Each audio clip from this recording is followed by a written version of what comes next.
What's going on, YouTube? Claic Yuzolt back again with another Final Fantasy Brave Exvius War of the Visions video, and this week we found out that Warrior of Light is coming along with a great vision card, and we had our first ever official War of the Visions video from the FFBE channel, which is telling us when we're going to be able to turn on and off those abilities that we either want on in battle or off, which is a huge quality of life. We're going to talk all about that and more. Let's get into it.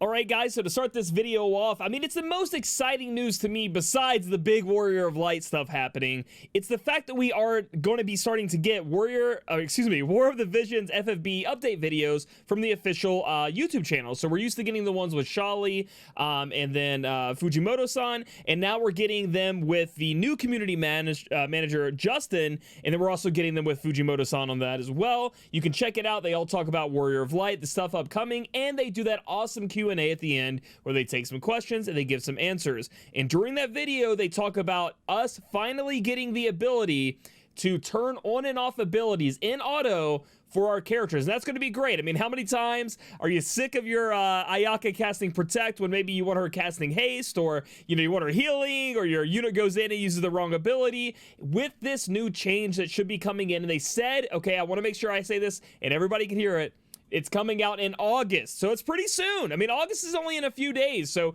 in an update in August, we're going to get this. You're going to be able to turn off all those nasty abilities, make sure you turn on the ones you want, and the system is actually pretty good because it's not just like turn on and off those abilities for a character. You can pick specific ones for like Guild Wars, from what I understand, duels, PvP, and then in storyline, and then I think in just like PvP Farplane content. So you can really make it so that like maybe a unit needs to be doing this stuff in PvP. However, if you need that unit to be doing other stuff in PvE, you can build that unit that way. It is a great quality of life, which we've been really needing desperately in Global, and I'm just really glad that it's coming now. Moving on, we are getting some kind of special event here, which I actually haven't really experienced before. It's going to be Summer 2020 10% Visiore back campaign. And what this is going to do for us is it's going to allow us to, anytime we use Visiore to spend on summoning during the campaign period, you can see the dates here, we're going to get 10% of that back, which is just a, makes the summoning a little bit cheaper, 10% cheaper, and I guess it'll stack up depending on how much Visiore you plan to spend.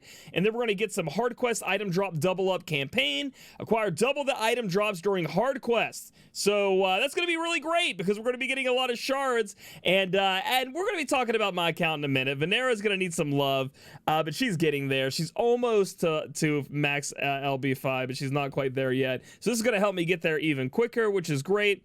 We're going to have an arena campaign. You're going to get double the arena medals, which is good because we need to buy those hammers, and the JP quest because everybody out there needs a bunch of JP. And moving on, we're going to talk about the Final Fantasy 1 collaboration. So this is going to be Warrior of Light. We finally get another like mainstay name to Final Fantasy and War of the Visions, and not just War of the Visions characters. They're giving us some Visiore like they normally do. This seems like you're running the mill, except for the rare summon ticket is there.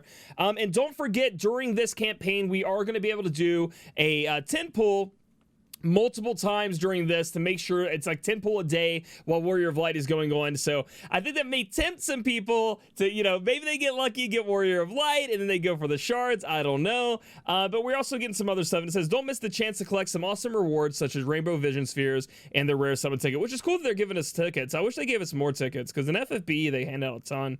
And then they just talk about this event quest going on where you're going to be able to go grind, get the medals. We're used to doing that anyway with the event that just passed with Venera.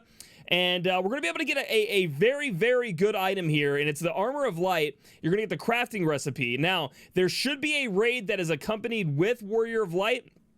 And in that raid, if you get a certain point in the raid, you know how our rewards right now in the raid that's going on right now. And let me just tell you, I have hated both the raids that have been here in War of the Visions. I think the system is not good. It's not user-friendly in my opinion. You really got to babysit it all the time to get to max stats. Well, they make it a little bit more worth it because at least in the JP version, they gave us a +4 of this Armor of Light inside of those like raid rewards, right? Like those tiered rewards where you have to get up to a higher level raid. Instead of you just grinding your butt off for those medals, you can actually obtain something in those, and one of those is going to be a +4 of this. So in this event, I would recommend getting a +4 of the Armor of Light at least, and then maybe you can get a +4 in the raid that's supposed to be coming out. Combine those together, you're going to have yourself a +5, and it's an amazing piece of equipment. Definitely don't miss out on this. This is like, there's some of them, like the raid event going on right now. Don't really particularly care about that personally, that reward. I do like the ring being back in the shop, though, but you know what I mean.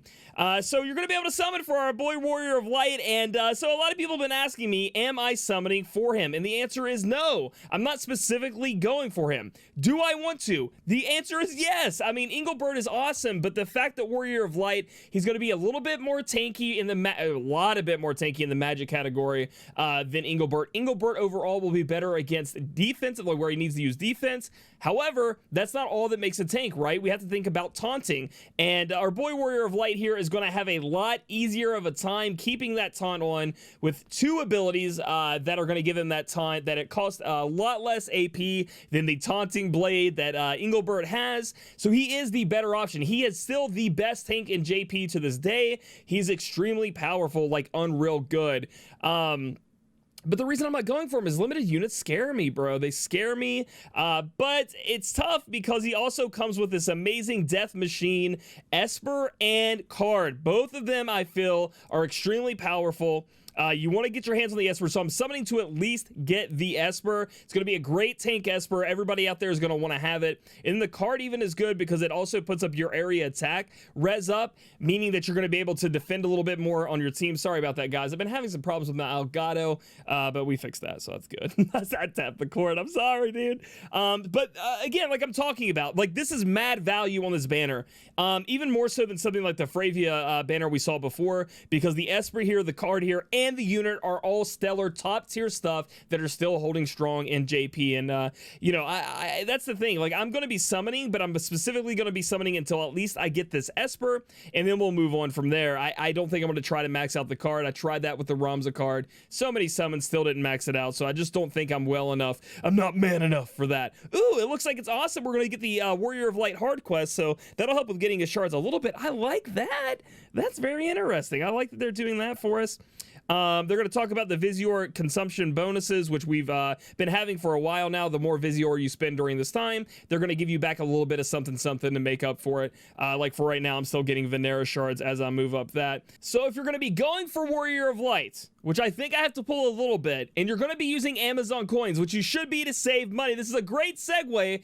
Please use my link down below. Remember, I have a special deal where if you have to use my link, you can't just go into Amazon coins and get this deal. You're going to get 20% off the $100 Amazon coin bundle and then the $50 one, guys. And I really want you guys to be using that link. First off, that helps me out a ton. And obviously, it saves you more money if you're going to be pulling big for Warrior of Light, like I know a lot of you guys are going to be. I know some of you are running into the problem, my UK users, with the link not working. I am working with Amazon to get that fixed.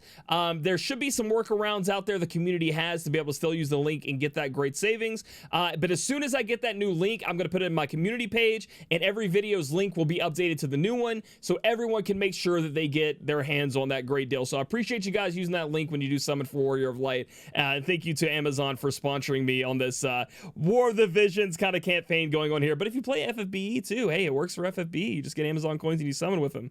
It works out great. So let's look over my units here and what I'm working with in Guild Wars. I wanted to give a little bit of an update. I do have a Mage Masher. It has been made. It's been created. It's not max attack just yet, but it still has a little bit of hammering to do where I can get it up there. I got it to +5 to put on my Venera. It's been working out pretty good. I'm going to switch over to Guild Battle. And another reason why I want Warrior of Light is specifically because Engelbert is kind of forced into using Vow of Love. Because his taunting blade costs so much, the AI sometimes will not even cast it. It will choose to cast other abilities, damage dealing abilities. But I guess with that ability on and off, we can kind of switch that up a little bit. But it really, he forces me to have that on because he has no like taunt spell that doesn't cost a massive amount of AP that he has to build up. Whereas with Warrior of Light, I would be able to use another card here, which would be like the Ramza card, or maybe another defensive card, a luck card perhaps, to try to have my Venera dodge even more. That's what I would be working towards there. So that's why Warrior of Light is even more tempting there. Even though I have an Engelbert already maxed, Warrior of Light is a god among man, dude. He's amazing. So this is what I have right now. I don't have Dark Shadow leveled up just yet. I need to have her Bravery all the way maxed out and maybe lower that Faith a little bit. However, I've been enjoying the Faith being up pretty high because when she lands the accuracy down ability she has, dude, it's lights out, bro. Nobody's hitting her. She evaded an Orlando like 5 times in a row. It was disgusting. And yes, I need to manually raise her Brave up. I do have the +5 Dodge Sage's hat on my Venera. I am running a Bewitching Boots, which I know I'm not using the evade here, which is kind of like, hey, it's kind of, you're wasting those stats. But the agility is great from that. And as soon as I make her into her LB5 form, I will be putting her own TMR on her. And I ended up going over to the Thief side of things because of Shadowcast. Still Vision is amazing. Again, I don't have it leveled up yet. I don't have the JP yet. I'm kind of spreading it around, still building the unit. But this thing right here, literally, you knock this one in Orlando, you're fighting in the, because Orlando is like the scariest thing to me right now that I'm fighting in the Guild Wars. That guy's not hitting you. He will miss over and over and over again. And, you know, I like this ability a lot. Snipe Dagger has come in handy for me. And then, obviously, she does get her abilities that she has all the time, which is fantastic as well. And then another big reason I switched to Thief, again, Shadowcast, raising up that evasion rate. It's the highest she can get. It doesn't give as much AP, from what I understand, as the Double Gunner smoke screen ability. But in the end, I've been testing her, and I see that it's not really what I want to go with. So this is kind of the build I'm working with now. Obviously, we'll see how it goes in the future, but things have been working out pretty well with this team. It's not a it's not without its faults. Obviously, I need Engelbert to kind of get in there and do a little bit more for me, but if it turns out he turns into Warrior of Light, we're gonna see a lot different there. So if you guys like this video, give it a thumbs up, guys. I'm so excited about Warrior of Light coming out. I just don't know. I don't look at my Visiore. Look at my poor Visiore. They've been handing it out. Oh goodness. Comment down below how much Visiore you have, and if you're going for Warrior of Light. Subscribe for future War of the Visions content, and I'll catch you guys in the next video.